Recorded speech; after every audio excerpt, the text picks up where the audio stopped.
देखिए, उत्तराखंड सरकार जो यूसीसी लाई है वो संविधान की भावना के खिलाफ है। दूसरी बात कि हमारा संविधान कहता है कि जिसको जो भी मन करे वो खा सकता है, खाने पे कोई रोक नहीं हो सकती, किसी की इच्छा नहीं थोप सकते। अब शत्रुघ्न सिन्हा अगर ये कह रहे हैं कि पूरे देश में मांसाहार पर प्रतिबंध लगना चाहिए, तो संविधान विरोधी बयान है। अगर वो यूसीसी का समर्थन कर रहे हैं तो एंटी कॉन्स्टिट्यूशनल स्टैंड है। अब इस पर ममता बनर्जी जी को पोजीशन लेना चाहिए, बताना चाहिए कि वो इस बयान से सहमत है या नहीं है। अगर आप सहमत हैं तो जाहिर सी बात है, ये तो आरएसएस की, भाजपा की भाषा है। सहमत है तो आप फिर से एनडीए में चले जाइए जहां पहले रहे हैं। अगर आप असहमत हैं तो शत्रुघ्न सिन्हा को बोलिए कि माफ़ी मांगे या फिर उनको पार्टी से निकालिए।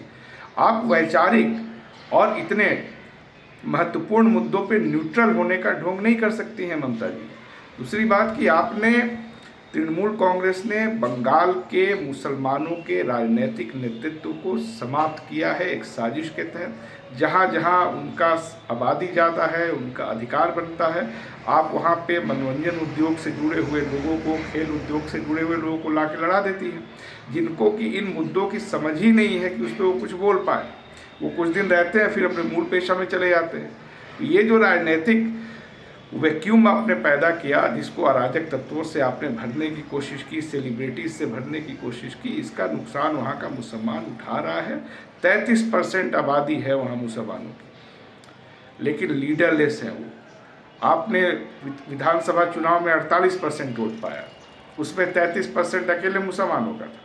यानी कि ममता बनर्जी सिर्फ 15% ही नॉन मुस्लिम वोट ले आई, बावजूद उसके आपने उनको एक डिप्टी सीएम तक नहीं बनाया। जबकि बंगाल और बगल में अगर आप देख लीजिए, बंगाल में बहुत लीडरशिप हुआ करती थी जब तक कांग्रेस के साथ मुसलमान थे। आसाम में, बिहार में सैयद अनवरा तैमूर को, अब्दुल गफूर साहब को मुख्यमंत्री तक कांग्रेस ने बनाया।